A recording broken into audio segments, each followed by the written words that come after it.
اگر جلتا ہوا دکھے تو آپ کو اندر سے گل گلی سی ہوتی ہے. بالکل. ہمارے سامنے ہزاروں کروڑوں لوگ جو ہیں وہ آگ کی طرف جا رہے ہیں, ہمیں پتہ ہے, ہمارے ایمان کا حصہ ہے یہ بات, لیکن ہمیں پھر بھی نیند آ جاتی ہے, ہمیں بے چینی نہیں ہوتی. یہ ہمارے ایمان کی کیفیت کو نہ کے برابر کرتی ہے یہ بات. آپ یہ دیکھیں, اس کا مطلب ہمیں یقین ہی نہیں ہے اس دوزخ پہ جس طرف لوگ جا رہے ہیں. تو وہاں اس نیت سے کہ ہمارے بھائی ہیں, آپ دیکھیں نا اللہ رب العزت نے سورہ حجرات کی 13 نمبر آیت میں کہا کہ میں نے تمہیں ایک ماں باپ سے پیدا کیا, اس کے بعد قبیلوں میں بانٹ دیا. آپ یہ دیکھیں تو یہ تمام لوگ جتنے بھی ہیں, وہ چاہے ایمان والے ہوں چاہے غیر ایمان والے ہوں, سب ہمارے بہن بھائی ہیں. اور ہم اپنے بہن بھائیوں کو آگ کی طرف کس طرح جانے دیں؟ تو ہماری یہ تڑپ, ہماری یہ محبت, ہماری یہ لگن جو حضور اکرم صلی اللہ علیہ وسلم کی تھی کہ ٹارگٹ بنا بنا کے لوگوں کی ہدایت کے لیے دعائیں کرتے تھے, ان سے محبت کرتے تھے, احترام کرتے تھے, ان کا بہت احتیاط کے ساتھ ان کے ساتھ سلوک کرتے تھے. آپ یہ دیکھیں تحفوں کا لین دین ہو, آنا جانا ہو, ملنا جلنا ہو, مکس اپ رہتے تھے, تبھی تو دعوت دی جا سکتی ہے. ایسی بہت ساری مثالیں مجاز صاحب. رسول پاک صلی اللہ علیہ وسلم کہیں تشریف لے جا رہے تھے, ایک بوڑھی عورت کو دیکھا, بھاری سا گٹھر تھا, اس نے اٹھا رکھا تھا. جی جی. رسول پاک صلی اللہ علیہ وسلم نے فرمایا کہ اماں کہاں جا رہی ہیں؟ بولے کہ کیا بتاؤں, ایک ایسا شخص ہے یہاں جس کی باتوں میں اتنا اثر ہے کہ جو سنتا ہے وہ اس کا ہو جاتا ہے, گرویدہ ہو جاتا ہے. اب مجھے لگتا ہے کہ میرا رہنا یہاں دوبھر ہے, میں اپنا علاقہ چھوڑ کر کہیں اور جانا چاہ رہی ہوں. خیر رسول پاک صلی اللہ علیہ وسلم نے فرمایا کہ لائیے اپنا گٹھر مجھے دے دیجئے, میں آپ کو پہنچا دیتا ہوں آپ کی منزل تک. راستے پر وہ بوڑھی عورت بکتی جھکتی جا رہی ہے, برا بھلا کہہ رہی ہے اس شخص کو کہ ایسا نہ ہو کہ تم بھی اس کے جھانسے میں آ جانا. خیر جب منزل پر پہنچے رسول پاک صلی اللہ علیہ وسلم نے وہ گٹھر نیچے رکھا. انہوں نے کہا بہت بھلے مانس ہو تم, تمہارا نام کیا ہے؟ رسول پاک صلی اللہ علیہ وسلم نے فرمایا میرا نام محمد ہے.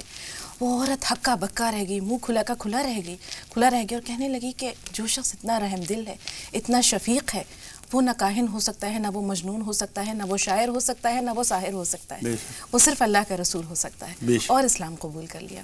جی جی جی. ایسے تو بہت سارے واقعات حضور اکرم صلی اللہ علیہ وسلم ایک گلی سے گزرتے تھے, ایک بڑھیا روز ان کے اوپر کوڑا پھینکتی تھی, غیر مسلم بڑھیا. آپ یہ دیکھیں استقامت کا حال حضور کا, کم سے کم راستہ ہی بدل لیتے, راستہ تک نہیں بدلا.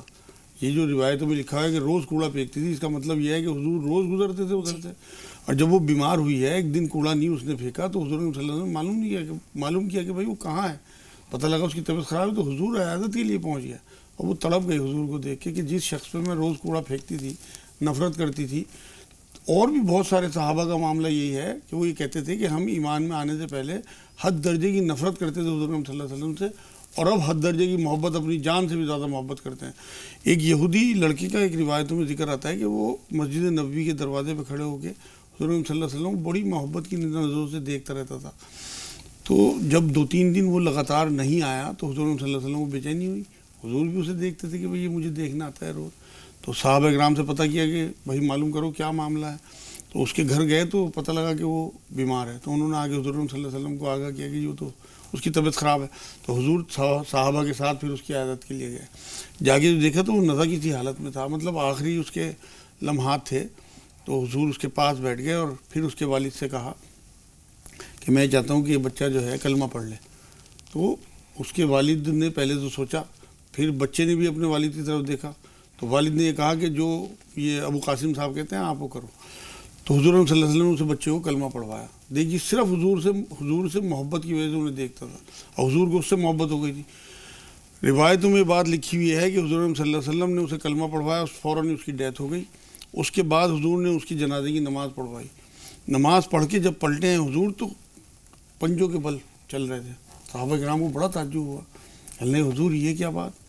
تو حضور صلی اللہ علیہ وسلم نے کہا کہ اس بچے کی جنازے میں اتنے فرشتے آسمان سے آئے ہیں کہ پیر رکھنے کی جگہ نہیں ہے, اتنی بھی جگہ نہیں ہے میں پورا پیر رکھ سکوں.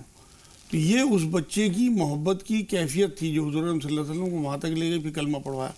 اور بہت سارے واقعات ایسے مکہ کی مثال ہے مجاز صاحب. ہم دیکھتے ہیں کہ وہ تمام مشرکین مکہ جو کہ برس سے رسول پاک صلی اللہ علیہ وسلم کے جانی دشمن تھے, آپ کے خون کے پیاسے تھے, آپ کو اپنا وطن چھوڑنے پر مجبور کیا. اور جب رسول پاک صلی اللہ علیہ وسلم ایک فاتح کی حیثیت سے اس شہر میں داخل ہوتے ہیں اور وہ سب ہاتھ باندھے کھڑے ہیں کہ دیکھیں کیا فیصلہ صادر ہوتا ہے. اور رسول پاک صلی اللہ علیہ وسلم نے پوچھا کہ بتاؤ آج میں تمہارے ساتھ کیا معاملہ کروں. ایک شخص نے جواب دیا کہ آپ کریم ہیں اور کریم کے بیٹے ہیں. تو رسول پاک صلی اللہ علیہ وسلم نے فرمایا وہی جواب دیتا ہوں جو یوسف علیہ السلام نے اپنے بھائیوں سے کہا تھا, لا تثریب علیکم اليوم. حالانکہ اس ٹائم صحابہ اکرام کا حال یہ تھا کہ وہ یہ گھستے ہوئے مکے میں یہ بات کہہ رہے تھے کہ آج فتح کا دن ہے, آج بدلے کا دن ہے. حضور نے انہیں خاموش کیا کہ نہیں, آج رحمت کا دن ہے, آج معافی کا دن ہے. تو رحمت للعالمین ایسے ہی تھوڑی کہہ دیا قرآن میں اللہ نے. آپ یہ دیکھیں کہ ایک جو حضور کی وصال کے بعد ابوبکر صدیق صاحب یہ پوچھنے لگے ایک دن حضرت عائشہ سے کہ عائشہ کیا میں تمام سنتوں پہ حضور کی عمل کر رہا ہوں, کوئی تجھے اندازہ ہے اس بات کا؟ تو حضرت عائشہ رضی اللہ تعالیٰ عنہ نے یہ بات کہی, حالانکہ یہ روایت کچھ ضعیف سی لگتی ہے لیکن ہے, یہ میں اس لیے سنا رہا ہوں کہ لوگوں کو پتہ لگے غیر مسلموں کے ساتھ کیسا رویہ تھا حضور کا. تو عائشہ رضی اللہ تعالیٰ عنہ نے یہ بات کہی کہ ابا حضور ویسے تو آپ ساری سنتوں پہ عمل کرتے ہیں لیکن حضور مجھ سے کبھی کبھی حلوہ بنوا کے اس سائڈ بھی جاتے تھے. تو وہ انہوں نے پھر وہی سنت تھا کہ ان سے حلوہ بنوایا اور اس سائڈ نکلے, جا کے آگے دیکھا تو ایک کھنڈر نما بہت پرانی سی کوئی بلڈنگ تھی, وہاں اندر گھسے کہ یہیں آتے ہوں گے حضور. تو وہاں ایک بڈھا پڑا ہوا کرا رہا تھا بہت ضعیف اور بہت بری حالت میں. اب یہ وہاں بیٹھے اور جا کے جو ہے سمجھ گئے کہ حضور انہیں حلوہ کھلانے آتے ہوں گے. اب انہوں نے جب ان کے منہ میں حلوہ دیا ہے تو وہ تڑپ گئے, کہنے لگے محمد نہیں رہے کیا؟ حضرت ابوبکر صدیق نے کہا کہ آپ تو نابینا ہیں, آپ کو تو دکھائی نہیں دیتا, آپ کو کیسے پتہ لگا کہ میں محمد نہیں ہوں؟ کہ محمد کو پتہ تھا کہ میری جبڑے نہیں ہیں, میرے دانت نہیں ہیں. وہ اپنا حلوہ پہلے جو تھوڑا سا کیڑا ہوتا تھا اسے منہ میں رکھ کے ملائم کر کے پھر میرے منہ میں دیتے تھے. اور وہ روایتوں میں بات لکھی ہے کہ وہ بزرگ جو ہیں وہ غیر مسلم تھے. اب حضور صلی اللہ علیہ وسلم کی شفقت کا حال دیکھیے آپ کہ کہاں حلوہ بنوا کے لے کے جا رہے ہیں, منہ سے اسے ملائم کر کے پھر منہ میں. تو وہ لازمی بات ہے, ان چیزوں کا تو اثر ایسا ہوتا تھا کہ لوگ جو ہیں وہ جو آپ واقعہ سنا رہے ہیں. آج کے ماحول کی طرف آتے ہیں مجاز صاحب, ہم دیکھتے ہیں کہ ہم مشترکہ تہذیب و ثقافت میں جیتے ہیں, ہمارے ساتھ ماشاءاللہ ہر طرح کے اور ہر مذہب کے ماننے والے لوگ ہیں. تو اسلام کا جو پیغام ہے, درس انسانیت ہے, وہ کس طرح ان لوگوں تک پہنچے, کس طرح ان کے ساتھ رویہ ہو. جس طرح ہم ملتے ہیں, محبت سے ایک دوسرے کو دیکھتے ہیں, سلام کرنے کا یا ایک دوسرے سے ملنے کے وقت ہماری زبان پہ کیا کلمات ہونے چاہیے, کس طرح ان کا سلام دیجیے. حضور نے دیکھو اصل میں ہمیں حدیثوں پہ نظر رکھنی چاہیے. حضور صلی اللہ علیہ وسلم نے یہ بات کہی ہے کہ لوگوں سلام کو عام کرو اور بھوکوں کو کھانا کھلاؤ, تم آسانی سے جنت میں چلے جاؤ گے. یہ نہیں کہا انہوں نے کہ غیر مسلم یا مسلمان, کہیں تفریق نہیں کی. ایک بار فرمایا کہ تم مومن ہو ہی نہیں سکتا وہ شخص جس کے شر سے اس کا پڑوسی جو ہے وہ محفوظ نہ ہو. یہ نہیں فرمایا کہ مسلمان پڑوسی. ایک بار قرآن کی آیت ہے سورہ مائدہ میں 32 نمبر آیت آپ پڑھیں کہ وہاں اللہ رب العزت نے بات کہی کہ جس نے ایک انسان کو قتل کر دیا ناحق تو اس نے پوری انسانیت کو قتل کیا, اور جس نے ایک کی جان بچا لی اس نے پوری انسانیت کو بچایا. تو وہاں بھی غیر مسلم یا مسلم کا کوئی فرق نہیں. اگر معصوم کسی غیر مسلم کو, ہندو کو, یہودی کو, کسی کو بھی آپ مارتے ہیں تو آپ پوری انسانیت کے قاتل گنے جائیں گے اللہ کے یہاں. یہ وہ مثالیں ہیں. اب آپ پڑوسی کے اس میں آ جائیں, کوئی گھر کا پڑوسی تھوڑی, آپ کی دکان کا پڑوسی ہو, آپ کے گودام کا پڑوسی ہو, آپ کی ریل کا پڑوسی ہو, آپ کی بس کا پڑوسی ہو, آپ کے نیٹ پہ بیٹھنے کا فیس بک کا پڑوسی ہو, ان سب کا احترام بہت ضروری ہے. ہمارے جو ملک ہیں ان کے بھی پڑوسی ہیں. اب جیسے ہمارا پڑوسی ملک پاکستان ہے, پاکستان کے پڑوسی ملک ہم ہیں, انہیں بھی ایک دوسرے کا احترام چاہیے. حضور صلی اللہ علیہ وسلم کی ان حدیثوں کے حساب سے یہ لازم آتی ہے بات کہ ہمیں ایک دوسرے کے پڑوسیوں کا احترام کرنا ہے. رسول پاک صلی اللہ علیہ وسلم نے بھی جب سفارتی تعلقات استوار کیے تو تحفے تحائف بھیجا کرتے تھے. جیسے حبشہ کا جو حکمراں تھا نجاشی, اس کے ساتھ بہت اچھا سلوک ہوا تھا, ان کے ساتھ تحفے تحائف یا جو سفارتی تعلقات تھے کم از کم وہ بہت اچھے احترام والے تھے. ہم دیکھتے ہیں کہ آج ہمارے یہاں جو اکثر سوالات آتے ہیں کہ ہم ان کے ہاں کھانا کھا سکتے ہیں یا وہ ہمیں کھانا بھجوا سکتے ہیں تو کیا وہ ہم کھا سکتے ہیں, بہت سارے اس طرح کے سوالات ہوتے ہیں, دلوں میں سوالات لوگوں کے اٹھتے ہیں, اس بارے میں کیا حکم؟ میں بالکل کلیئر کر دیتا ہوں. دیکھیے آپ نے بہت سنا ہوگا کہ حضور صلی اللہ علیہ وسلم کو ایک یہودیہ نے گوشت میں زہر دے دیا تھا. اس نے دعوت ہی تو کی تھی حضور کی, اور حضور اس کی دعوت میں گئے تھے. وہ چاہے اس نے دشمنی کی ہے, اس کا مطلب حضور ان کی دعوتوں میں جاتے بھی تھے اور کھاتے بھی تھے. تو بالکل کوئی قباحت نہیں ہے اگر صاف ستھرے لوگ ہیں. جو دین بتاتا ہے جس طرح سے آپ کو جن چیزوں سے روکا گیا ہے, مان لو جھٹکے کا گوشت ہے آپ نہ کھاؤ, کوئی حرام چیز ہے آپ نہ کھاؤ, لیکن جو حلال چیزیں ہیں, طیب چیزیں ہیں, اگر آپ ان سے دوری بنا کے رکھیں گے پھر آپ دین کی دعوت کیسے دے پائیں گے؟ پھر دلوں میں دوری, محبت ختم ہو جائے گی. دوسری بات یہ ہے, دوسرا آپ تحفوں کی بات کر رہے ہیں, حضور تحفوں کے لین دین کی ترغیب دلائے گئے ہیں, کہیں مسلم غیر مسلم کا فرق نہیں کیا. اب جو آپ کہہ رہے ہیں کہ اس معاشرے میں ہم کس طرح بات پہنچائیں, یہ صرف اور صرف خدمت اور محبت کے جذبے سے ہو سکتا ہے کہ آپ ان کی خیر خواہی میں اس طرح سے ان کے ساتھ سلوک کریں. میں جو سینٹر چلاتا ہوں نا, روحانی مرکز, وہاں سینکڑوں کی تعداد میں میرے پاس غیر مسلم آتے ہیں, اور آپ یقین کرو میرے ساتھ اس طرح رویہ ہے ان کا جیسے اپنے باپ اور بھائی کے ساتھ, عورتیں ہوں یا مرد ہوں. میرے سے سینکڑوں لوگ ہیں اس ہندوستان کے خاندان, سینکڑوں, کہ جو میرے سے پوچھے نہ سفر کرتے ہیں, نہ میرے سے پوچھے کوئی چیز خریدتے ہیں, نہ بچوں کا رشتہ کرتے ہیں. لوگوں نے میرے سے ملنے کے بعد الحمدللہ شرک چھوڑ دیا. یہاں ایک سوال ہے مجاز صاحب کہ دلوں میں یہ جگہ آپ نے کیسے بنائی؟ یقینی طور پر خدمت خلق کا جذبہ کار فرما رہا ہوگا. بالکل لازمی. میں نے اپنے رسول کی زندگی پڑھی نا صلی اللہ علیہ وسلم, ان کا جذبہ دیکھا, لوگوں کے لیے ان کی تڑپ دیکھی, ٹارگٹ بنا بنا کے دعا کرتے تھے. ہم تو اس سنت پہ عمل ہی نہیں کرتے. آپ یہ دیکھیں, اپنی زندگی اٹھا کے دیکھ لیں ہم لوگ, ہم نے کتنی بار کسی غیر مسلم کے لیے, اپنے دوست یا اپنے پڑوسی یا اپنے جاننے والے کے لیے دعا کیا. آپ یہ دیکھیں کہ جتنے بھی ہمارے سراؤنڈنگ میں غیر مسلم ہیں نا, ان کا حساب کتاب ہم سے ہوگا. ان کے بارے میں پوچھا جائے گا کہ آپ نے دعوت دی نہیں دی. ہم سے پورے ہندوستان کا نہیں پوچھا جائے گا. تو اس لیے لازمی ہے کہ آپ ان تک اللہ کا دین پہنچائیں. اللہ کا دین حق ہے. قرآن میں اللہ نے یہ بات کہی ہے کہ حکمت کے ساتھ احسن طریقے سے, احسن طریقہ کہتے ہیں جو سامنے والے کو اچھا لگے, اپنے آپ کو اچھا نہیں, اس طرح سے لوگوں کو دین پہنچاؤ. دلیلیں بھی دیں لیکن ایسی دلیلیں کہ انہیں محسوس نہ ہو. بالکل. رسول پاک صلی اللہ علیہ وسلم کے مشن کو صوفیہ کرام اور بزرگان دین نے اسی انداز میں آگے بڑھایا ہے. بالکل. دیکھیے آپ, حضور صلی اللہ علیہ وسلم کا معمول یہ تھا, حالانکہ دیکھیے شرک سے زیادہ, اسلام سے زیادہ شرک کی مخالفت کوئی نہیں کر سکتا, کوئی کمپرومائز نہیں ہے, لیکن کبھی ان کے بتوں کو, معبودوں کو برا نہیں کہا. قرآن نے سورہ انعام کی 108 نمبر آیت میں یہ بات کہی ہے کہ تم ان کے خداؤں کو غلط نہ کہو ورنہ یہ تمہارے اللہ کو نادانی میں گالی دیں گے. آپ یہ دیکھیں کتنی احتیاط کی ہے. حضور صلی اللہ علیہ وسلم نے کبھی کسی اپنے دشمن کی بھی برائی نہیں کی, کبھی کسی سے ذاتی بدلہ نہیں لیا. ابو جہل اور ابو لہب کا نام آپ نے سنا ہوگا, کتنے بڑے دشمن تھے, حضور نے انہیں بھی کبھی برا نہیں کہا, کبھی لعن طعن نہیں کی, کبھی ان کے لیے بد دعائیں نہیں کی. مطلب حضور صلی اللہ علیہ وسلم تو صرف رحمت بن کے آئے تھے, اور اسی رحمت کا نتیجہ ہے کہ چند سو لوگ جو ہیں, میرے خیال 200 کچھ لوگ لکھے ہوئے ہیں روایتوں میں جو قتل ہوئے ہیں, صرف اتنے بڑے معاملے میں کہ لاکھوں لوگ ایمان میں آ گئے. یہ آپ معین الدین چشتی صاحب کا نام سنتے ہوں گے, انہوں نے خدمت ہی کی ہے لوگوں کی. ایک دن میں 1 لاکھ آدمی ان کے ہاتھ پہ ایمان میں آیا ہے, اور وہ صرف اور صرف خدمت اور محبت کا جذبہ, اپنا کوئی مطلب کسی قسم کی کوئی خود غرضی نہ ہو. یہ نہ ہو کہ ہماری تعداد بڑھ جائے, صرف ان کے لیے خیر خواہی کہ کسی طرح سے آگ سے بچ جائیں, ہمارے بہن بھائی ہیں. مطلب وہ جو جذبہ آپ کا ہوگا وہ ان کے دلوں تک پہنچے. دل کی بات دل تک پہنچتی ہے. اگر آپ ڈرامے باز ہیں تو آپ کی بات نہیں پہنچے گی, کچھ دن پہنچے گی پھر ختم ہو جائے گی. آپ یقین کریں, میرے مرکز میں آپ لوگ آگے دیکھیں کبھی بھی, میں چاہتا ہوں کہ ایسے مرکز کھلیں, لوگ وہاں سے امپریشن لیں, اور اس طرح کے مرکز جگہ جگہ کھولیں, لوگوں کی خدمت کریں, محبت کریں. ایسا ہو نہیں سکتا کہ ان کے لیے اثر نہ ہو ان کے. بالکل بالکل مجاز صاحب, اور واقعی شاعر نے کیا خوب کہا ہے کہ یہی ہے عبادت, یہی دین و ایمان کہ کام آئے دنیا میں انسان کے انسان. تو انسانیت کی جو پہلی منزل ہے اس کی معراج جو ہے وہ اللہ کی محبت کے ساتھ بندوں کی محبت ہے, اور پھر یہی محبت آگے بڑھتی ہے اور لوگ حلقہ بغوش اسلام ہوتے ہیں, یا کم از کم دین حق کی صداقت اور حقانیت کو پہچاننے یا سمجھنے کے لائق ہوتے ہیں. سنت بھی یہی ہے میڈم. آپ یہ دیکھیں آخری خطبے میں حضور صلی اللہ علیہ وسلم نے ایک جملہ کہا ہے کہ جو یہاں موجود ہیں لوگ وہ غیر موجود لوگوں تک پہنچا دیں. غیر موجود کون تھے؟ غیر مسلم. ان لوگوں تک بات پہنچانا ہمارے اوپر فرض ہے. میں تو لوگوں سے کہتا ہوں کہ بھائی اگر تمہاری صلاحیت نہیں ہے بولنے کی, بات کرنے کی, تمہیں ڈر لگتا ہے بات کرتے ہوئے, تو کم سے کم ان کی زبان میں قرآن تو انہیں دے دو. الحمدللہ میں ہزاروں کی تعداد میں لوگوں کو قرآن دے چکا. چومتے ہیں, پہلی بار میں قرآن دیتا ہوں اور چوم کے اسے لیتے ہیں. حضور صلی اللہ علیہ وسلم نے جتنے بھی خط لکھے ہیں سب میں بسم اللہ شریف سے شروع کیا, اور تمام اس میں قرآن کی آیتیں بھی لکھتے تھے. تو اس لیے یہ بات بھی ثابت ہو گئی کہ انہیں قرآن دیا جا سکتا ہے. 2 کالرز ہمارے ساتھ ہیں. مجاز صاحب شاہ جہاں پہلے ہیں, ان سے بات کر رہے ہیں. جی اپنا سوال بتائیے. السلام علیکم. وعلیکم السلام. جی جی استقبال, فرمائیے سوال کیا ہے. میرے 3 سوال ہیں. جی. ایک تو یہ سوال ہے کہ میں مولانا صاحب سے میں قضائی نہیں پڑھتی ہوں, اور میں بطر بھی پڑھوں قضا کی. جی. اور دوسرا سوال یہ ہے کہ میرے جسم پہ داغ پڑنے لگے ہیں, 9 مہینے ہو گئے مجھے دوائی کھاتے ہوئے. کس طرح کے داغ ہیں, کس رنگ کے داغ ہیں؟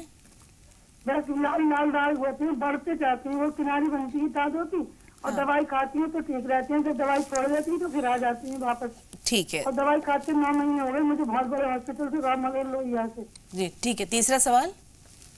اور تیسرا سوال میرا یہ ہے, میرے ایک لڑکے کا نام مصطفیٰ رکھا ہے اور ایک کا مرتضیٰ تک, غلام مصطفیٰ کا نہیں, غلام مرتضیٰ. ٹھیک ہے. ایک کالر اور ہیں, اپنا نام بتائیے. میں شکیل بیگ بولی سے. جی شکیل, استقبال, فرمائیے. وعلیکم السلام. وہ میرا یہ ہے کہ میرے کو پیٹ کا جو وائٹ پانی, لیٹرین کے بعد وائٹ پانی گرتا, مولانا کو بتانا ہے میرے کو, اور میرے کاروبار جو تھے ذرا وہ چل رہی 2 سال سے خالی. جی کاروبار سے متعلق سوال تو آپ کا پہنچ گیا. پہلا سوال مجاز صاحب آپ تک پہنچا؟ نہیں سمجھ نہیں پایا. شکیل بھائی ذرا پہلا سوال دہرائیے اپنا. لیٹرین کے راستے شاید پانی آتا ہے. میرے کو جو لیٹرین کے بعد جو وائٹ پانی گرتا ہے. اچھا اچھا آؤں بولتے اس کو. ہاں میں بتاتا ہوں. ٹھیک. ایک چھوٹا سا بریک لے رہے ہیں، بہت جلد حاضر ہوئے.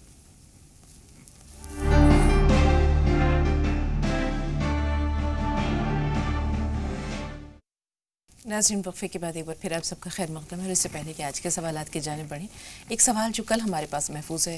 مجاز صاحب، آپ کو یاد ہوگا ایک بھائی نے دریافت کیا تھا کہ ان کو ہارٹ بلوکیج کی شکایت ہے. جی تو اس کے لیے کیا کوئی علاج یا دعا؟ ہاں بالکل، انہیں چاہیے کہ ایک تو 2 چھوٹی الائچی صبح شام کھائیں مستقل، کوئی بلاکیج نہیں پھر انہیں انشاءاللہ ہوگی. اور ایک ارجن کی چھال آتی ہے، دیسی دوائی والوں کے یہاں مل جائے گی، آدھا چمچ وہ کھانے کے بعد دونوں ٹائم لے لیں. اور 1 چمچ شہد پیا کریں گرم پانی میں صبح شام. اور یا وہاں پڑھیں 1000 بار روز، 5-4 منٹ لگتے ہیں صرف. اور یا رحمان یا رحیم یا اللہ چلتے پھرتے پڑھتے رہیں. دل کی بیماری دوبارہ نہیں ہوگی انشاءاللہ. اگر دل میں درد ہوتا ہو تو پیاز کا رس نکال کے گرائنڈر میں پیاز کو پیس کے کپڑے میں ڈال کے نچوڑ لیں، اور آدھا کپ یا 1 کپ جتنا بھی ان کی ہمت ہو پی سکیں، روز 1 کپ وہ پیاز کا رس پی لیا کریں. جی، شاہجہاں صاحبہ کا پہلا سوال قضاء عمری کے بارے میں. قضاء عمری جس طرح سے وہ ادا کر رہی ہیں ان کی وہ ہے. اصل میں یہ اس طرح کی کوئی روایتوں میں تو ملتی نہیں کہ آپ اس طرح سے نمازیں چھوڑ دیں اور پھر قضاء عمری پڑھتے رہیں. سب سے بہترین طریقہ جو میری سمجھ میں آتا ہے کہ آپ اللہ رب العزت کے آگے 2 نفل پڑھ کے صلاۃ التوبہ کے اور پچھلی تمام نمازوں کی توبہ کریں اللہ سے، اور آگے نہ چھوڑنے کا عزم کریں کہ اللہ پچھلی آپ معاف کر دیجئے، زندگی بھر میں مرنے تک نماز نہیں چھوڑیں گے، اور پھر چھوڑے نا. یہ قضاء عمری ہے آپ کی مین، کہ آپ پچھلی نمازیں بالکل اللہ سے توبہ کر کے اور آگے کبھی نماز نہ چھوڑیں. جی، لال داغ ہیں، جاتے نہیں ہیں. ہاں، لال داغ کے لیے کست شیری جو کوٹ مٹی کہلاتی ہے وہ پسوا کے رکھ لیں، اور آدھا چمچ کھانے کے بعد دونوں ٹائم لیں. 3 منقع بنا بیج کے رات کو سوتے ہوئے لیں. 5 عناب کے دانے رات کو بھگو دیں اور صبح کو کھا لیں. اور کفور اور ناریل کا تیل رات کو مل کے سوئیں، اور صبح کو نہا کے ناریل کا تیل جسم پہ مل لیا کریں. انشاءاللہ 10 دن لگیں گے. انہیں انڈا گوشت بند رکھیں اپنا. جی، اس سے پہلے کہ خورشیدہ صاحبہ کی سوال کی طرف بڑھیں، ان کا تیسرا سوال بھی لے لیتے ہیں. بچوں کے نام انہوں نے مصطفیٰ اور مرتضیٰ رکھے ہیں، کیا غلام کا بھی اس سے پہلے اضافہ کریں؟ بالکل، غلام اس نیت سے کہ مطلب جیسے بیٹے کو بھی غلام کہا جاتا ہے، اور حضور صلی اللہ علیہ وسلم ہمارے روحانی باپ ہیں، اس میں کوئی حرج نہیں ہے. لیکن ساتھ میں جو ہے محمد رکھ دیں، یا اس میں کوئی حرج نہیں ہے. جو یہ نام پوچھ رہی ہیں جی بالکل رکھ سکتی ہیں. اس میں جو انہوں نے وہ جو سوال کیا تھا نا الرجی کا، اس میں یا رحمان یا رحیم یا اللہ 300 بار 40 آیت کریمہ ضرور پڑھتی ہے. جی، خورشیدہ صاحبہ آپ سے مخاطب میں فرمائیے سوال کیا ہے. السلام علیکم. وعلیکم السلام. ہلو، السلام. وعلیکم السلام. جی بہن، آپ کو سن رہے ہیں، اپنا سوال بیان کیجیے. اپنا سوال بیان کیجیے خورشیدہ صاحبہ، آپ کو سن پا رہے ہیں. ہلو، اگر ہماری آواز آپ تک پہنچ رہی ہے تو اپنا سوال بیان کیجیے. ایسا لگتا ہے ان سے رابطہ نہیں رہا. عائشہ صاحبہ فرمائیے، آپ کا سوال کیا ہے. سسرال والے پورے سامان بیچ لیے، چیزیں بیچ لیے، بچی کو مار کے ہکال دیے. ہاں، کیا کرنا سمجھ میں نہیں آ رہا. عائشہ صاحبہ، آپ کا سوال پوری طرح ہم تک نہیں پہنچا، ذرا دہرائیے سوال اپنا. ہماری بچی شادی آفرین ہے ان کا نام. ہاں. تو 1 سال ہوا شادی ہوتے. جی. ہاں، تو ان لوگوں کو کہیں دیکھ رہے نہیں، کچھ نہیں. سونا بیچ لیے، گاڑی بیچ لیے، مار کے ہکال دیے، آ کے نہیں لے کے جا رہے ہیں. اللہ تعالیٰ رحم فرمائے، حالات بہتر کرے. کیا کیا جائے مجاز صاحب؟ تمام حالات آپ نے سنے. ہاں، اس کے لیے انہیں یہ چاہیے کہ ایک عمل کریں. عشاء کے بعد 7 دن تک 2 رکعت نماز نفل پڑھیں. دونوں رکعت میں الحمد شریف کے بعد سورہ ممتحنہ کی جو ہے 7 نمبر آیت پڑھیں. سورہ ممتحنہ 28ویں پارے میں ہے. اس کا جو ہے اَسَیَّجَلْ بَيْنَكُمْ وَبَيْنَ الَّذِي عَادَیْتُم مِّنْهُم مَّوَدَّةً وَاللَّهُ قَدِیرٌ وَاللَّهُ غَفُورٌ رَحِیم. یہ وہ آیت ہے. یہ دونوں رکعت میں 7 بار پڑھیں، اور اس کے بعد سلام پھیرنے کے بعد اللہ سے صرف ایک دعا کریں کہ اللہ جس طرح آپ نے داؤد علیہ السلام کے لیے لوہے کو نرم کر دیا تھا، ایسے ہی میری بیٹی کے سسرال والوں کا دل، یا شوہر کا یا ساس کا، جو بھی سختی کر رہے ہوں ان کا دل اس کے لیے نرم کر دیا، اور وہ اسے لے جائیں. اور ایک 360 بار عشاء کے بعد ہی کوئی بھی گھر کا ایک آدمی ربی انی مغلوب فانتصر، ربی انی مغلوب فانتصر یہ پڑھیں. سورہ یہ حضرت نوح علیہ السلام کی دعا ہے. انشاءاللہ تعالیٰ ان کے سب کام ہو جائیں گے. اور اللہ رب العزت سے حفاظت کی بھی دعا کریں اپنی بچی کی، کہ جاگے وہ اسے ٹارچر نہ کریں. ان ربی علی کل شیء حفیظ، ایک تسبیح سارا گھر دن میں جو لوگ پڑھ سکتے ہوں تو وہ پڑھیں. انشاءاللہ تعالیٰ ان کا معاملہ سالو ہو جائے گا انشاءاللہ. اب شکیل بھائی کا جو سوال ہے وہ انہوں نے بتایا کہ ان کو لیٹرن کے بعد سفید پانی آتی ہے. اس کے لیے انہیں 1 چمچ اسبغول کی بھسی سادے پانی سے روز صبح شام لینی ہے، کم سے کم 10 دن تک. اور کھانا بالکل ہلکا کھانا ہے. ان کے کاروبار کا جو مسئلہ تھا اس کے لیے انہیں یا ولی یا والی یا نصیر 300 بار، یا ذل جلال والاکرام 300 بار، 5 وقت کی نمازوں کی پابندی وقت پہ، اور 40 بار آیت کریمہ لا الہ الا انت سبحانک انی کنت من الظالمین. یہ تو ورد ہیں، نمازیں صحیح رکھیں. اور ایک وہ جو دعا حضور اکرم صلی اللہ علیہ وسلم نے بتائی ہے، اللہم اکفنی بحلالک عن حرامک واغننی بفضلک عمن سواک، یہ 21 بار کم سے کم پڑھ لیا. جی بہت بہت شکریہ. وقار بھائی سوال کیا ہے؟ جی السلام علیکم. وعلیکم السلام. اچھا مجھے پریشانی ہے، میں نے چیک اپ کرایا تھا ڈاکٹر سے، تو انہوں نے ایک تو وٹامن ڈی کی کمی بتائی ہے میرے اندر، ایک کیلشیم کی کمی بتائی ہے جی، اور ٹھنڈ سے جو ہے نا خارش آنے لگتی ہے میرے، اور دھڑے سے پڑ جاتے ہیں باڈی میں، کبھی ہاتھوں میں پیروں میں. ٹھیک ہے. کس رنگ کے ہوتے ہیں یہ؟ سفید کے سرخ ہوتے ہیں؟ سرخ ہوتے ہیں. ٹھیک ہے، تھوڑا سا انتظار. امتیاز بھائی آپ بتائیے. امتیاز بھائی سن پا رہے ہیں ہمیں؟ ہاں سن پا رہے ہیں. جی جی استقبال ہے آپ کا، فرمائیے سوال کیا ہے؟ جی السلام علیکم. وعلیکم السلام ورحمۃ اللہ وبرکاتہ. جی بھائی. جی ہم آپ کو سن رہے ہیں. امتیاز احمد کریمی. جی امتیاز صاحب فرمائیے سوال کیا ہے؟ سوال یہ ہے کہ تہجد کے لیے صحیح وقت کیا ہے، 6 بجے سے اس کا وقت شروع ہوتا ہے؟ جی جی بہت بہت شکریہ کال کرنے کے لیے اور پروگرام دیکھنے کے لیے بھی. فرمائیے مجاز صاحب، انہوں نے تہجد کے وقت کا دریافت کیا ہے کہ جی تہجد کب سے کب تک؟ تہجد کا وقت جو ہے میرے بھائی وہ شروع ہوتا ہے 2/3 رات گزرنے کے بعد. اگر آپ کے ہاں نماز 9 بجے ہو رہی ہے اور عشاء کی، اور صبح کی نماز 5 بجے ہو رہی ہے، تو آپ خود جوڑ لیں. 3 گھنٹے 9 سے 12 اس ٹائم کا ہو گیا رات کا، اور 5 گھنٹے جو ہیں وہ ہو گئے، 8 گھنٹے ہو گئے. انہیں آپ 3 جگہ ڈیوائیڈ کر دیں تو یہ لگ بھگ 3 گھنٹے بیٹھتے ہیں. تو 9 بجے سے 6 گھنٹے نکالنے کے بعد 3 بجے سے آپ کے تہجد کا وقت جو سنت طریقہ ہے وہ شروع ہو جاتا ہے الحمدللہ. تو 3 بجے سے 5 بجے تک آپ کے لیے تہجد کا وقت ہے. جی چھوٹا سا سوال اور اس کے ساتھ کہ کم از کم کتنی رکعت ادا کی جا سکتی ہیں تہجد میں؟ کتنی بھی کر سکتے ہیں. حضور صلی اللہ علیہ وسلم معمول تو یہ ملتا ہے ہمیں کہ 8 رکعت پڑھتے تھے تہجد کے، اور پھر اس کے بعد 3 وتر، یا 10 رکعت 2 کر کے پڑھتے تھے، اس کے بعد 1 وتر. تو لیکن یہ پابندی نہیں ہے ہمارے اوپر، سنت تو یہ ہے. لیکن اگر کوئی تہجد میں اٹھتا ہے مان لو اور اسے شوق ہے، وہ 2 نفل بھی پڑھ دے گا تو انشاءاللہ اس کا تہجد گنا جائے گا. کوئی سی بھی صورت پڑھ سکتے ہیں. یہ بھی ہے ہمارے ہاں کہ صرف قل اللہ پڑھیں. آپ کوئی سی بھی قرآن کی صورت پڑھ سکتے ہیں، سارا کلام اللہ کا ہے. اور 2 رکعت کتنی بھی لمبی کتنی بھی چھوٹی، لیکن آپ حضور اکرم صلی اللہ علیہ وسلم کی سنت کو آپ ادا کر رہے ہیں، یہ بہت بڑی بات ہے الحمدللہ. جی بہت بہت شکریہ. نسیم صاحبہ فرمائیے آپ کا سوال کیا ہے؟ السلام علیکم. وعلیکم السلام. جی جی وہ ہمارے داماد کی نوکری کرناٹک میں ہے، تو ہم ایسا چاہتے ہیں کہ ادھر ہو جائے، بہت کوشش کر رہے ہیں تو ہو نہیں رہا. ان کا بھی انٹرویو دیا ہے انہوں نے. ٹھیک ہے تھوڑا سا انتظار. ایک ہمارے جیٹ کے کمر میں بہت درد رہتا ہے، بہت علاج کروا لیا انہوں نے، نرس دبی بھی بتائی ہے. ایک ٹانگ میں درد جاتا ہے؟ درد ایک ٹانگ میں جاتا ہے؟ جی ٹھیک ہے تھوڑا سا انتظار. خورشیدہ صاحب آپ بتائیے آپ کا سوال کیا ہے؟ السلام علیکم. وعلیکم السلام. میرا کمر میں کے منکے چلتے تھے اور نس بلاک ہے. میں نے دوائی بہت ساری کی. کمر میں کیا ہے؟ کمر میں درد ہے، نس بلاک ہے شاید. اچھا جی اس کے علاوہ بھی کوئی سوال ہے خورشیدہ صاحبہ؟ ٹھیک ہے ایک اور چھوٹا سا بریک لے رہے ہیں ناظرین، بہت جلد حاضر ہوں.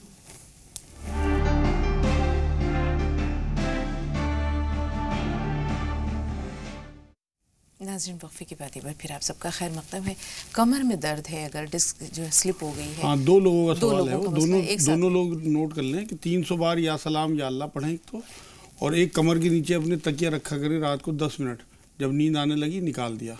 اور ایک کام یہ کریں کہ ایک تو ہلدی والا دودھ پئیں رات کو، آدھا چمچ ہلدی دودھ میں ملا کے. اور ایک ڈاک کی کنی آتی ہے، نوٹ کر لیں ڈاک کی کنی، وہ دانے دانے سے ہوں گے، تھوڑا سا انہیں بھگو کے اور اس کے بعد انہیں گرم سرسوں کے تیل میں ملا کے وہ اپنے کولے پہ لگائیں جہاں سے درد شروع ہوتا ہے. یہ کپڑوں کو لال کر دیتی ہے، اس لیے پرانے کپڑے پہن کے سوئیں. یہ کیا چیز ہے مجھے؟ ڈاک کی کنی ایک مطلب چھال سی ہوتی ہے، نہیں دانے دانے ہوں گے، وہ مل جائے گی آرام سے. اور ایک 3 لونگ 3 کالی مرچ جو ہے، اور تھوڑا سا نمک، وہ 1 گلاس پانی میں اچھی طرح ابال کے جب وہ پانی کم رہ جائے، کھدے پڑ جائیں، تو اس کے بعد پھر اسے چھان کے وہ چیزیں پھینک دیں اور وہ پانی پی لیں. انشاءاللہ امید یہ ہے کہ 15 دن میں ان کا درد ختم ہو جائے گا. ایک ریسٹاکس کر کے دوائی آتی ہے ہومیوپیتھک میں، وہ مل جائے انہیں اگر تو وہ لے لیں 10 بوند 3 بار کم سے کم سادے پانی میں پئیں اسے. جی وٹامن ڈی کی اگر کمی ہے، کیلشیم کی ڈیفیشنسی ہے اور سرخ رنگ کے دانے سے ہو جاتے ہیں جیسے انہوں نے بتایا. ہاں اس کے لیے ایک تو یہ لا حول ولا قوت الا باللہ 300 بار اور 40 بار آیت کریمہ پڑھیں. اور وٹامن ڈی کی کمی کے لیے ایک تو تھوڑی دیر دھوپ میں بیٹھیں، زیادہ اے سی میں نہ رہیں، اس سے ایکٹیویٹیز نہیں ہوتی ہے اور پسینہ نہیں آتا. دھوپ میں رہیں گے تھوڑا سا تو وٹامن ڈی ان کا پورا ہونا شروع ہو جائے گا. کھانے کے لیے انہیں یہ چاہیے کہ 3 انجیر رات کو زیتون کے تیل میں بھگوئیں اور صبح کو کھا لیں. اور ہلدی والا دودھ یہ پی نہیں سکتے کیونکہ انہیں دھوپ میں الرجی ہوتی ہے، مطلب یہ الرجی بھی انہوں نے شاید لکھوائی ہے. تو یہ کریں ہلدی والا دودھ تو نہ پئیں، بلکہ کستے شیری جو کوٹ مٹی کہلاتی ہے، مہندی پتہ اور کلونجی برابر مقدار میں پسوا کے رکھ لیں اور آدھا چمچ کھانے کے بعد دونوں ٹائم لیں. اور تیسرے نہانے کے بعد ناریل کا تیل ملا کریں جس سے جو انہیں سرخی سی آتی ہے جسم پہ وہ ختم ہو جائے گی انشاءاللہ. نمازوں کی پابندی رکھیں. 2 کالرز اور ہیں. نکھت آپ بتائیے آپ کا سوال کیا ہے؟ ہیلو جی نکھت صاحبہ فرمائیے. جی میں یہ بول رہی ہوں میم کہ مجھے لیکوریا کی شکایت ہے. میں دوا کوئی بھی کھاتی ہوں نا تو مجھے مطلب وہ دوا کھاتے کھاتے مجھے دوسری پریشانی ہو جاتی ہے، پھر میں وہ دوا چلانے لگتی ہوں تو اس وجہ سے میرا دوائی پوری نہیں ہو پاتی اور وہ بیماری ختم ہوتی ہے. اور ایک سوال ہمارا یہ ہے میم کہ مطلب اگر نماز پڑھیں گے 2 رکعت نماز نفل پڑھ کے مطلب ہم دعا کرتے ہیں کہ مطلب ہمارا قضا پورا ہو جائے تو پھر پیریڈ میں جو نماز چھوٹتی ہے اسے کیسے کروں؟ یہ سوال پوری طرح پہنچا مجاز صاحب آپ تک؟ نہیں پہنچا. نکھت صاحبہ یہ سوال دہرائیے. آپ نے کہا 2 رکعت نماز ادا کی. جی مطلب نفل نماز میں پڑھ کے 2 رکعت اور دعا کرتی ہوں کہ مطلب قضا نماز ہمارا اللہ تعالیٰ معاف کر دے، اور جو ہماری پیریڈ نماز چھوٹتی ہے اسے کیسے ادا کروں؟ ٹھیک ہے. جی آپ نکھت کے نام کا مطلب بتا دیجیے گا. 2 سوال کافی ہیں کیونکہ تبسم صاحبہ فون لائن پہ موجود ہیں. جی بتائیے تبسم صاحب آپ کا سوال کیا ہے؟ السلام علیکم. وعلیکم السلام. جی میں یہ جاننا چاہتی تھی آج جو موضوع ہے اس کے حساب سے تو ہم تو غیر مسلموں سے آنا جانا ملنا جلنا کہتے ہیں لیکن دین کی دعوت کیسے دے اس بات کو ہمارے لیے بولنا بھی بہت بڑی بات معلوم ہوتی ہے. دوسری بات یہ کہ آج مسلمان ہی ہمارے پڑوسی یا ہمارے ایک ہی آنگن میں رہنے والے لوگ کیسے ہو گئے ہیں اتنا تکبر. اگر میں سوچتی ہوں کہ چلو شریعت ہمارا کہتا ہے کہ ہم ملے ہم جائیں لیکن ہم کتنی بار کوشش کر سکتے ہیں. ہم بہت اچھا سوال ہے. کبھی سلام کر دیا، کسی سے مسکرا لیا، کچھ بات پوچھ لیا، لیکن جب ہم بات کریں تبھی بات ہوتی ہے، نہیں تو کبھی بات بھی نہیں کرتے. پڑوسی کے گھر سب اپنے آپ تکبر میں رہتے ہیں، ہم گھر مکان والے ہیں، ہم یہ ہے وہ ہے، نہیں ملتے وہ لوگوں سے. آنے کی دعوت ضرور دیتے ہیں لیکن ملتے نہیں. اور کتنی بار کسی کے پاس جائیے گا آپ کا اپنا بھی ہلکا پن ہوتا ہے جب وہ آپ کے پاس نہیں آتا تھا. بہت اچھا سوال ہے اور آج کے موضوع کے تعلق سے اس پہ بھی گفتگو ہونی چاہیے تھی لیکن چونکہ وقت کم تھا مجاز صاحب اس لیے ہم سے نہیں لے پائے. جی اصل میں انہیں چاہیے کہ دین کی دعوت اگر انہیں لگتا ہے ڈر لگتا ہے کوئی تو حوصلہ رکھیں، درود شریف پڑھ کے اپنا کام شروع کریں. جو بھی ان کے متعلقین غیر مسلم ہیں ان سے بالکل بات کریں اور ان سے محبت بھی کریں. ایسی کوئی وہ نہیں ہے، میں نے بتا دی سورہ ممتحنہ میں اللہ نے کہا کہ نہیں روکتا اللہ پاک ایسے لوگوں سے جو سلیم فطرت لوگ ہوں. تو اس کے لیے انہیں چاہیے کہ کم سے کم اگر یہ کچھ بھی نہیں کر سکتی تو ہندی اور انگلش میں جو انہیں زبان آتی ہے اس میں قرآن انہیں تحفتاً پیش کر دیں تو کم سے کم ان کا یہ معاملہ پورا ہو جائے گا. دوسرے جن کی حضرات کی بات کر رہے ہیں پڑوسی جن میں تکبر ہے، قرآن میں اللہ رب العزت نے حامیم سجدہ کی 34 نمبر آیت میں کہا ہے کہ تم اگر برائی کو اچھائی سے ٹالو گے تو تم کچھ دیکھو گے کچھ دنوں میں تمہارے دشمن بھی تمہارے دوست ہو جائیں گے. تو یہ اپنی بدلہ اچھائی سے دیتے رہیں، یہ اپنا جانا بند نہ کریں، سلام کرنا بند نہ کریں، وہ چاہے جواب دیں یا نہ دیں. ایک حدیث ملتی ہے حدیث قدسی کہ اللہ یہ کہتا ہے کہ جسے دین کی وجہ سے یہاں کچھ بے عزتی ملے تو وہ بے فکر رہے کہ میں سب کے سامنے وہاں آخرت میں اسے عزتیں دوں گا انشاءاللہ. تو یہ اپنی اس عزت پہ نظر رکھیں، یہاں کی بے عزتی پہ نظر نہ رکھیں. یہ انشاءاللہ تعالیٰ یا رحمان یا رحیم یا اللہ 300 بار اور 2 نفل پڑھ کے جایا کریں. جب بھی ان کے پڑوسیوں کے گھر کچھ اپنا کھانا پینا کچھ بھی اچھی چیز پکائیں وہ بھیج دی، وہ بھیجیں یا نہ بھیجیں، بدلے کا وہ نہ رکھیں کہ وہ ہمیں سے کیا. یہاں ایک چھوٹا سا واقعہ یاد آ رہا ہے بہت اختصار کے ساتھ مجاز صاحب کہ ایک شخص نے دیکھا کہ ایک بزرگ جو ہیں درویش سے وہ دریا پار کر رہے ہیں یا نہر پار کر رہے ہیں اور ایک ان کا ہاتھ ہے جو اس طرح ہے، انہوں نے اٹھا رکھا ہے ہاتھ میں کوئی شے اور ہر تھوڑی دیر بعد ان کا چہرہ جو ہے وہ متغیر ہوتا ہے، سرخ ہو جاتا ہے. جب وہ ساحل کے پاس آئے بالکل خشکی پر اترے تو انہوں نے دریافت کیا کہ آپ کے ہاتھ میں کیا ہے اور یہ آپ کا چہرہ متغیر کیوں ہو جاتا تھا. تو انہوں نے دکھایا کہ یہ بچھو ہے جو پانی میں ڈوب رہا تھا، میں نے اس کو اٹھا لیا. تو بولے کہ یہ جو مجھے بار بار جب ڈستا تھا تو میرا چہرہ سرخ ہو جاتا تھا تکلیف کی شدت سے. تو اس شخص نے کہا کہ ارے صاحب آپ اسے پھینک دیتے. تو انہوں نے کہا جب وہ اپنی برائی کی فطرت سے باز نہیں آتا تو میں اپنی بھلائی سے اور نیکی سے کیسے باز آؤں. تو اپنا رویہ انسان کو ہمیشہ جو ہے وہ اسی طرح رکھنا چاہیے, مثبت رکھنا چاہیے. لیکوریا کی شکایت ہے اور جو پیریڈز کے دوران نمازیں قضا ہو جاتی ہیں, اس کے بارے میں. میری بہن, پیریڈ کے دنوں کی نمازیں اللہ کی طرف سے آپ کو معاف ہیں. آپ کی نمازوں کی پریکٹس نہ چھوٹے, اس کے لیے آپ یہ کرا کریں پیریڈ کے دنوں میں کم سے کم وضو کر کے ان ٹائمز میں مصلی پہ بیٹھ جایا کریں. اس کی کوئی قضا نہیں آپ کو پڑھنی ہے اللہ رب العزت نے, کیونکہ قضا نماز ہے ہی نہیں اسلام میں. اگر آپ کو قضا نمازیں پڑھوانی ہوتی تو پیریڈ کی نمازوں کا آرڈر ہوتا. پیریڈ کی نمازیں آپ کی معاف ہیں, بالکل بے فکر رہو. لیکوریا کے لیے آپ یہ کریں کہ 50 گرام چنے بھنے ہوئے میں چھلکوں کے روز کھانے ہیں آپ کو ناشتے میں, اور پھٹ کری کے پانی سے استنجا کرنا ہے. کتنا ہی پرانا لیکوریا ہوگا آپ کا ختم ہو جائے گا. اور پیریڈ کے دنوں میں بالکل صاف ستھرا کپڑا یوز کریں, پیڈ وغیرہ گندا کپڑا یوز نہ کریں, اسی سے انفیکشن ہوتا ہے بچیوں کو, عورتوں کو, اسی کی وجہ سے بیماری شروع ہوتی ہے. جی مزمل صاحب فرمائیے, آپ کا سوال کیا ہے؟ جی جی اپنا سوال بتائیے. میرا سوال یہ ہے کہ میری طبیعت بہت خراب رہتی ہے اور بھی چھینک آتی ہے, مجھے بہت زکام رہتا ہے میرا بہت. ٹھیک ہے, ایسا لگتا ہے کہ آپ کو الرجی ہے, تھوڑا سا انتظار. یاسمین صاحبہ آپ بتائیے آپ کا سوال کیا ہے؟ یاسمین صاحبہ ہمیں سن پا رہی ہیں؟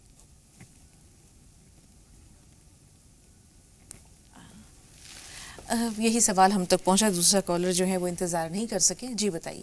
ایک تو یہ کریں کہ ایک کھجور میں سے گٹھلی نکال کے 5 کالی مرچ رکھیں, اس میں رات کو چبا لیا کریں روز, چھینکیں آنی بند ہو جائیں گی انشاءاللہ.